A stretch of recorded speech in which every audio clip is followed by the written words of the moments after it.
Here is my delayed review of England versus Norway and Argentina versus Switzerland. I know, nobody cares. But anyway, we had so much stuff going on that it's hard not to talk about. So let's talk about England versus Norway first. You may ask me, wait a minute, why are you showing us this Spanish goal, right? Why are we looking at this goal scored by Spain? Well, let's look at this goal. So there is a shot. So this one is 18 yards. So it's basically 18 and 10. 28 yards minus couple. Okay, so 26 yards. 26 yards. Goalkeeper just parries ball right in front of himself for big rebound. Player comes in this case, Spanish player comes in and just shoots in the net. All right. Let's look at the England Norway game. Wait a minute. Didn't we just see the same thing here? What? Same thing. And then you know what makes me upset is that, I mean, not makes me upset, but it's like when my eyes are rolling because then I go to this and getting all these YouTube video suggestions that are saying, oh, the Norwegians were ripped by uh, Norway and Belgium, Spain, this, Spain, that. Guys, look at this goal.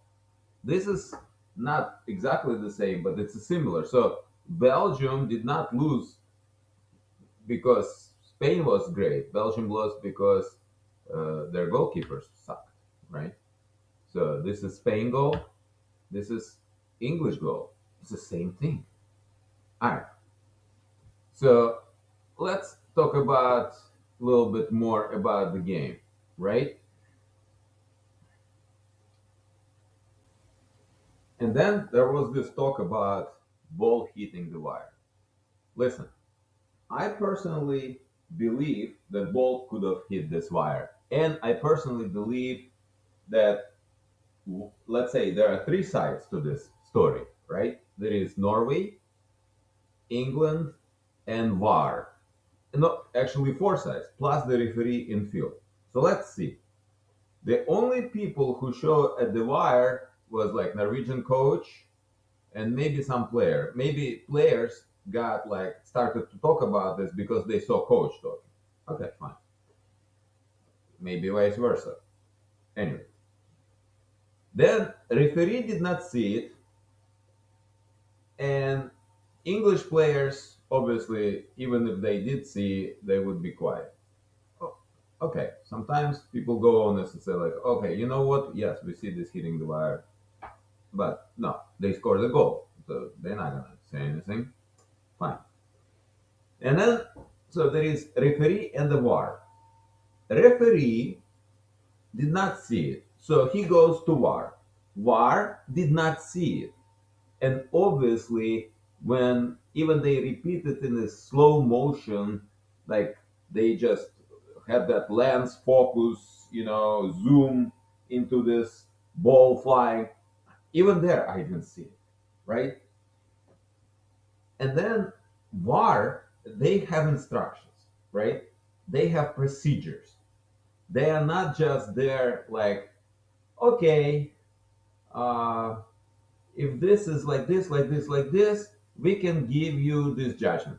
They have strict procedure. They say, okay, if ball hits something, it must change pressure in the sensor. Okay, they don't know, was sensor actually working?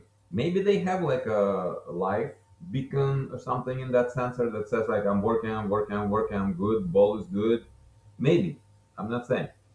Uh, but you see, when ball is actually pretty hard if you think about it, right? And wire is not fixed. The ball could have just slightly hit this wire and changed direction drastically and not trigger the pressure change inside the ball. It's so easy, could happen, like easily. Just think about physics.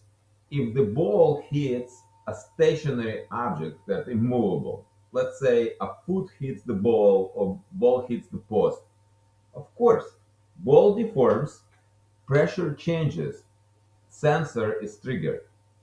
But if the ball goes against wire and we don't know, it, it has to be like exactly somewhere in the middle of the ball to have the maximum connection with the wire.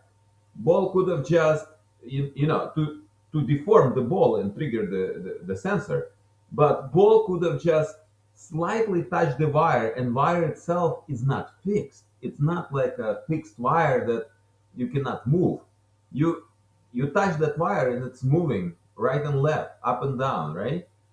And ball could have just slightly touched this wire. For the ball trajectory, it would be plenty enough to change trajectory dramatically, but could be easily not enough uh, to trigger the pressure sensor. Now, the VAR, they could not potentially even think, like, you need to understand. I know some of these VAR people, right? They are sometimes I mean, they all working some kind of jobs, like, maybe they sometimes even a lawyer or salesman somewhere or something, right? Car salesman. I don't know. There were some like real good ones, even if it's a doctor, but they are not physicists. They not material scientists. They they could not even think things like this, right? They just not educated enough. They not as well rounded. Like people, in fact, these days we don't have like Benjamin Franklin's or Lomonosov's or Newton's, most of the time. Most people, they just know, like, here's my strict profession. I know how to change like a part in the car or something. All right. So it was actually hard to detect. Yes, sorry, we're talking about Norway here. It was hard to detect this wire thing, right? Potentially only one side saw this. So, and and really, the problem of this moment is wire was same for everyone, right? And Norway has plenty of chances to stop Bellingham from running and stuff like that, but they didn't. And it's maybe unfortunate, but it's not a game-changing event.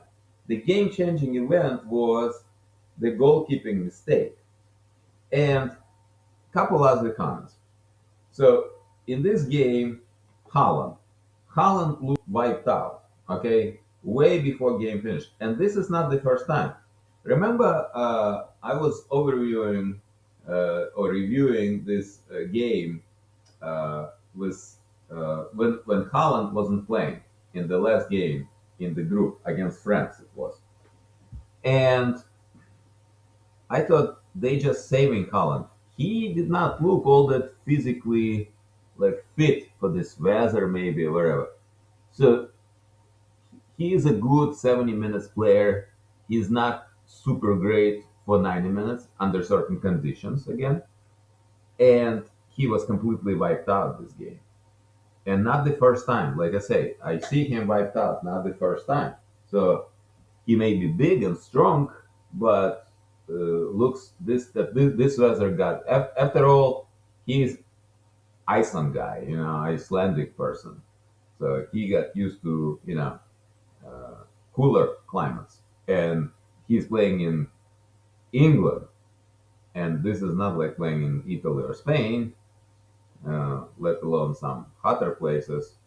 So I am saying that he wasn't 100% sort of servicing his team. Plus, British, I mean, English, of course, they made really good coverage of him. They stopped passes to him. They start him. He ran mostly for nothing. He had, I believe, one shot with the header, and he basically was starved of the ball, and nothing really happened for him. And this is what they like this, right? Not much happened for Kane either, right? Really. And uh, and Messi on the day also was uh, not exactly himself. But yeah, Messi is much older than both of these guys, and he had a hard game, the one before that. But even here, you look. So the point here, a lot of videos out there say like, "Oh, England, Norway was ripped. Game was rigged. All this stuff." No, guys, all of this is like a BS talks. I don't know, maybe clickbaits and stuff like this. You just look like England had about same possession. Uh, England had more shots on goal. Uh, yeah, so Norwegian goalie had to make 6 saves. Uh, yeah, and by the way, let's talk about Norwegian goal. That Norwegian goal reminds me of something else. Yeah, let's look at this one, guys. I know there is substantial difference. In this case, there was a cross, okay, instead of guy just trying to cross. Uh, but here cross was earlier, okay, for a different play. But the ending was about the same. Look at this. So there is a cross, and then there is this cross. Of course, Van Basten was shooting, but you see how ball just went over this poor Dasaev guy. Look at this. And it seems like a goalkeeper was in his position. And same thing, English goalkeeper. It seems like he was like in the right position, right? Maybe he was a little bit off the line too much, right? But there is a possibility that even if he was on the line, the ball would still go in. And it's like one of these crazy goals, right? Just like this Van Basten scored in 1988, like very similar in some way. Like maybe the play before the goal not similar, but actual the shot itself kind of like similar. All right. So I still believe that the guy was actually crossing the ball for the Norway, but but he got into the goal. I think he was caught by surprise himself. All right, let's move on to the game with Argentina. And you know, Argentina again. How to say this? If you go to YouTube videos, everybody is screaming like, "Oh, FIFA is helping Argentina." All this we already talked about this a little bit, right? Look at this. Argentina, right, was having more shots, more ball possession, more of everything. And then they're going to tell us that FIFA is helping Argentina. What do they helping Argentina to have 614 passes and 7 shots on goal and, uh, just 62 duels won? Uh, is that what FIFA helping Argentina? What did they help? Was this red card to Ambola? The Ambola guy, right? He received the yellow card first, and then he decided that he should dive and stretch his leg so that it looks like Argentinian player knocked him off. He got red card, absolutely like business, very justified. I have no problem with this card. And then shot from Julian Alvarez, it's a perfection, right? So let's just say like this. Uh, so Argentina did great. Uh, Switzerland maybe had their best game, okay, this whole tournament, but it's not enough to beat Argentina, and maybe they would done better had Embala not received the red card. Plus, remember, Xhaka, like who is their like leader in Switzerland, he was also kind of like wiped out, right? Because he was playing every game long time, and he is not very young, and he's been wiped out too. So without him, the Swiss team doesn't look as good. Okay. Uh, each goalkeeper here, you see, made an equal amount of saves, but Argentina was just better, and even Messi, who himself. Oh, by the way, do you remember Messi had a shot with the right foot, and it was very close to the goal? I think. So the Swiss goalkeeper this time did not make any mistakes. But Switzerland allowed 3 goals, right? So if you look in here, all right, Argentina scored into the overtime. Okay, so that's basically when they started to dominate, and well, when Swiss physique went down. But it's interesting.